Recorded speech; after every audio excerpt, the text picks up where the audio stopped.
Shalom adik-adik semua. Kakak berharap semua dalam keadaan sehat dan damai sejahtera. Nah, hari ini kakak mau ajak kita untuk sama-sama merenungkan firman Tuhan di Roma 8 ayat 28. Tapi sebelumnya kakak mau ajak kita untuk sama-sama berdoa dulu untuk memulai perenungan kita hari ini. Kita berdoa.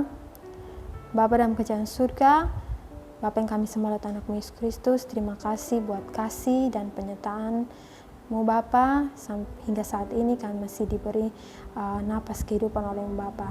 Bapa dalam kerajaan surga, saat ini kami mau merenungkan firman-Mu, kami minta hikmat, kami minta Roh Kudus-Mu bekerja agar kami mengerti apa yang kami baca ini Bapa. Ini doa kami Bapa, dalam nama Yesus Kristus kami berdoa. Amin. Oke adik-adik, jadi pembacaan kita, perenungan kita hari ini diambil dari Roma 8 ayat 28 yang berbunyi, kita tahu sekarang bahwa Allah turut bekerja di dalam segala sesuatu untuk mendatangkan kebaikan bagi mereka yang mengasihi Dia, yaitu bagi mereka yang terpanggil sesuai dengan rencana Allah. Oke adik-adik, ayat firman Tuhan ini diambil dari perikop tentang pengharapan anak-anak Allah. Nah, di sini Rasul Paulus ingin meyakinkan orang-orang percaya bahwa penderitaan yang dialami kita sekarang ini tidak dapat dibandingkan dengan kemuliaan yang akan kita dapatkan nanti. Nah, gitu. Jadi adik-adik, seringkali dalam kehidupan kita ini banyak hal yang terjadi yang di luar harapan kita. Banyak hal yang terjadi yang tidak kita inginkan. Ada masalah, kesulitan, penderitaan yang terjadi dalam kehidupan kita, mau dalam keluarga kita, apalagi sekarang lagi dalam pandemi, mungkin terdampak pada orang tua kita dan kita pun mengalaminya gitu. Ataupun dalam sekolah kita, dalam studi kita itu kita mengalami kesulitan, ataupun di dalam hubungan kita dengan teman-teman kita. Nah, di sini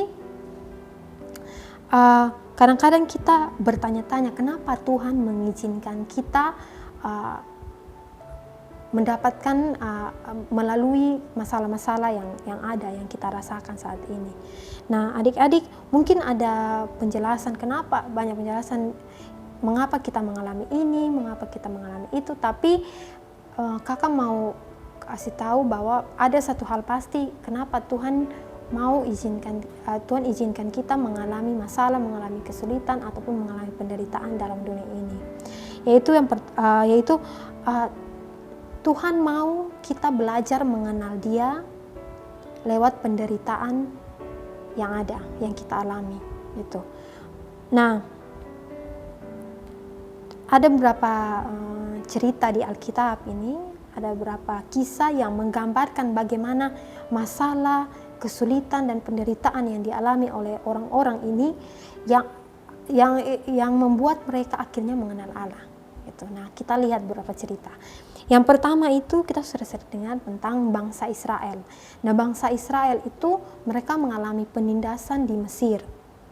Nah, akhirnya mereka mengalami banyak kesulitan, masalah, penderitaan. Akhirnya Tuhan menyelamatkan mereka. Nah, Tuhan menyelamatkan mereka dan mereka diselamatkan oleh Tuhan. Mereka mendapatkan tanah perjanjian. Nah, dari situ akhirnya mereka bisa tahu bahwa ternyata Tuhan Allah itu lebih besar daripada segala Allah. Jadi dari penderitaan yang mereka alami, akhirnya mereka mengalami pengenalan akan Tuhan. Nah, ataupun cerita tentang Ayub. Nah, Ayub itu sudah sering kita dengar bagaimana dia mengalami penderitaan yang luar biasa. Nah, Ayub mengalami kematian anaknya semua mati, harta bendanya semua habis, dan bahkan dia sendiri mengalami sakit kulit yang sampai harus menggaruk pakai beling. Nah, begitu dahsyat penderitaan yang dialami Ayub. Tetapi dan dia sendiri pun merasa tidak bersalah kenapa sampai dia mengalami itu. Tetapi akhirnya sebelum Ayub dipulihkan di pasal terakhir itu, Ayub akhirnya mengakui bahwa ternyata hanya dari kata orang saja dia mengenal Tuhan, tetapi sekarang saat itu dia akhirnya memandang Tuhan, dia mengenal Tuhan sendiri. Nah, sekarang kita lihat bahwa penderitaan, kesakitan yang begitu luar biasa yang Ayub alami itu, tapi itu menuntun dia kepada pengenalan akan Tuhan yang benar. Oke, selanjutnya cerita tentang Naaman di 2 Raja-Raja 5. Itu Naaman ini dia adalah seorang panglima Raja Aram. Nah, Naaman mengalami sakit kusta dan akhirnya dia pergi ke Israel untuk meminta kesembuhan dari nabi di Israel. Di sini dia pergi kepada Elisa dan akhirnya Elisa menyembuhkan dia, dan akhirnya dia itu percaya kepada Allah Israel sampai dia berkata bahwa dia mengakui bahwa ternyata Allah Israel itu adalah satu-satunya Allah, dan dia percaya. Dia sampai memberikan korban untuk Allah Israel dan dia percaya kepada Allah Israel. Padahal dia bukan orang Israel, dia orang Aram. Jadi kita lihat bagaimana sakit kusta yang dialami oleh Naaman ini akhirnya membuat dia mengenal Allah yang benar. Gitu. Ataupun cerita tentang janda di Sarfat. Nah, adik-adik tahu itu di 1 Raja-Raja 17 ayat 7 sampai 24. Di situ janda di Sarfat ini dia mengalami kematian anaknya. Namun anaknya itu akhirnya dibangkitkan oleh Elia dan dibangkitkan oleh Elia, dan akhirnya dia itu percaya. Dia berkata kepada Elia bahwa sekarang aku tahu bahwa engkau ini adalah abdi Allah dan firman Tuhan yang engkau ucapkan itu adalah benar. Jadi kita lihat bahwa janda di Sarfat ini akhirnya percaya melalui anaknya yang dibangkitkan oleh Elia. Ataupun cerita ini sudah sering kita dengar. Beberapa minggu lalu kita sempat mendengarkan tentang bagaimana murid-murid Yesus berada dengan Yesus di perahu di suatu danau, dan akhirnya mereka mengalami badai yang dahsyat. Nah, dari badai itu akhirnya Yesus menenangkan angin dan danau, dan sampai-sampai membuat mereka bertanya-tanya, siapakah gerangan orang ini sampai angin dan danau pun taat kepadanya. Itu.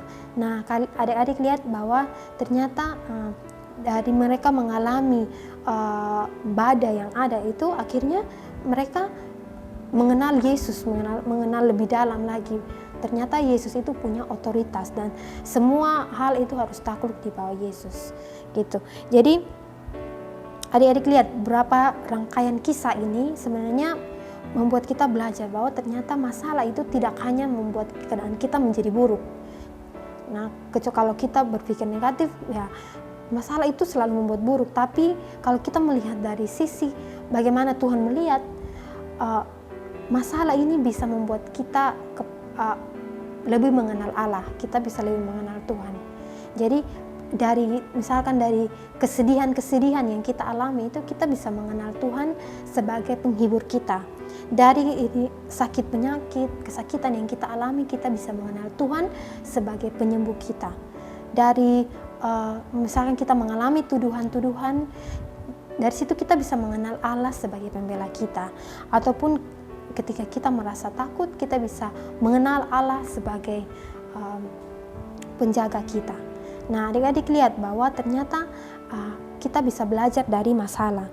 Nah, bukan berarti bahwa kita harus cari-cari masalah untuk kita bisa mengenal Allah. Tidak ya, kita bisa belajar mengenal Allah lewat Alkitab. Tapi tidak bisa dipungkiri bahwa kita hidup di dunia pasti akan mengalami kesulitan, mengalami masalah. Nah, itu karena kita masih hidup berdampingan dengan orang, kita masih ada di bawah matahari, dan akan mungkin ada kejadian-kejadian alam yang tidak kita duga. Nah, itu bisa saja mengakibatkan masalah-masalah dalam kehidupan kita, mengakibatkan penderitaan dalam kehidupan kita. Nah, tapi dari situ kita bisa belajar, kita bisa melihat, kita memiliki pandangan yang lain bahwa Allah mau memakai itu sebagai sarana kita bisa mengenal Dia lebih dalam lagi. Gitu. Jadi ketika kita ada dalam masalah, jangan pernah kehilangan kepercayaan kepada Tuhan. Jangan pernah ragu, tetapi tetap berharap, tetap menantikan Tuhan. Bahwa sama seperti tadi di Roma itu dikatakan, Roma 8 ayat 8 dikatakan bahwa Allah turut bekerja di dalam segala sesuatu.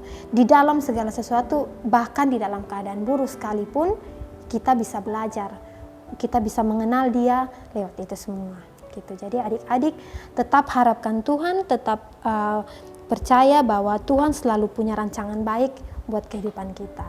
Nah, kita tutup dengan doa. Nah, kakak berdoa. Bapa dalam kerajaan surga, terima kasih buat firman yang Engkau beri. Terima kasih bahwa kami sekarang mengerti Bapa bahwa setiap masalah, kesulitan atau penderitaan yang kami alami, kami tahu bahwa kami bisa mengenal Engkau lebih dekat lagi, lebih dalam lagi Bapa. Kami bisa mengasihi Engkau lebih lagi, dan kami tahu bahwa Engkau tidak pernah meninggalkan kami Bapa. Berkati kehidupan kami Bapa, biarlah menjadi berkat buat sesama kami dan orang-orang bisa melihat bagaimana Engkau hidup di dalam kami. Ini doa kami Bapa, dalam nama Yesus kami berdoa, amin. Oke adik-adik, sekian renungan kita hari ini. Sampai jumpa di renungan berikutnya. Bye-bye.